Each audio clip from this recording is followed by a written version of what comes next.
Welcome to YouTube and welcome to another episode of the Albino Rhino Beer Review. Today you have the Rhino. And we are looking at a beer. Today's beer is back behind me. It's from High River in Alberta. This is a lager. This is 5% alcohol by volume. This is Sinking Porcupine Pilsner. So first and foremost, my wife picked this can up. And she went, "What the fuck?" And I go, "What?" She goes, "Why does it look like the beaver's sinking in a fucking toxic waste cesspool?" I'm like, "I don't really see that." She goes, "That's what it is. Look at the green light behind."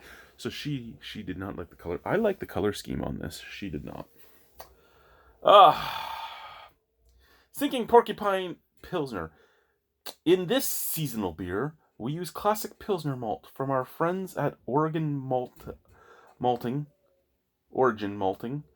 in Strathmore, and pair it with Magnum hops to give a crisp, clean finish. Okay, so let's drink the High River beer, shall we? Boom, boom, boom, boom, boom, boom. Oh, honey, honey, it's a rich man's world. My daughter was listening to that earlier, and now it's stuck in my head.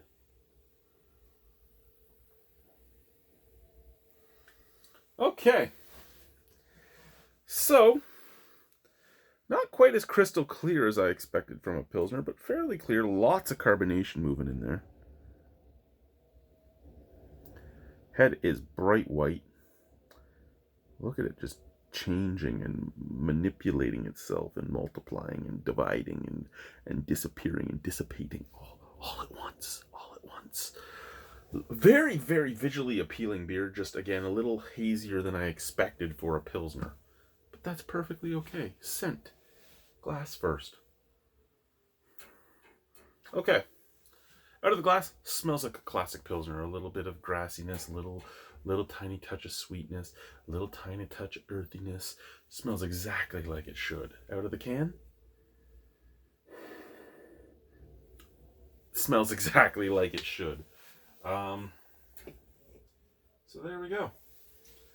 Sinking Porcupine Pilsner. Cheers.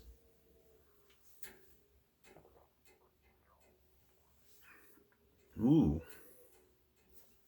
That's very light. Very light bodied, yet at the same time creamy. It's a light bodied beer, but it has a slight bit of creaminess to it. It's strange because it's light and refreshing, yet creamy at the same time. 1 second, I have somebody coming to visit. So,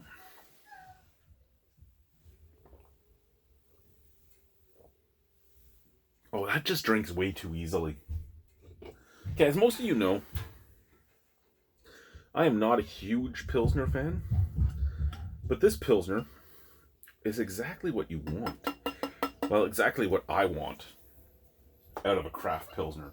It is very akin to the taste you'd expect from a Pilsner. Again, a little bit of grassiness, a little bit earthiness, a little tiny bit of spiciness, just a nice mellow sweetness. It is creamy. It is light. It has a little bit more of the earthiness on the back end than what I'm used to from an average Pilsner. And I actually think I like that better because it reminds me that I'm drinking craft beer because there's a little more flavor, but it's still the flavor you're supposed to get.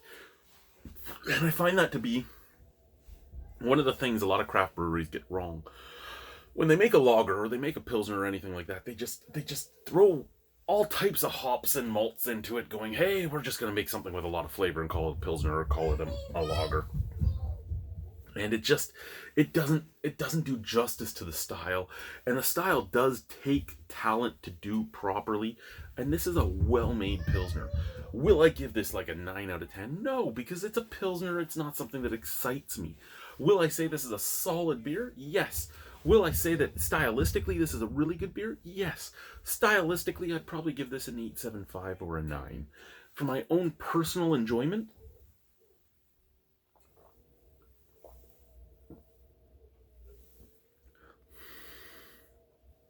that's easily an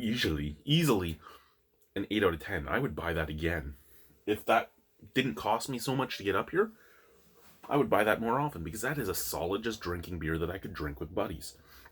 Anyway, guys, thank you very much. Have a wonderful evening. Au revoir, a bientôt. See you soon. Bye-bye. Mwah.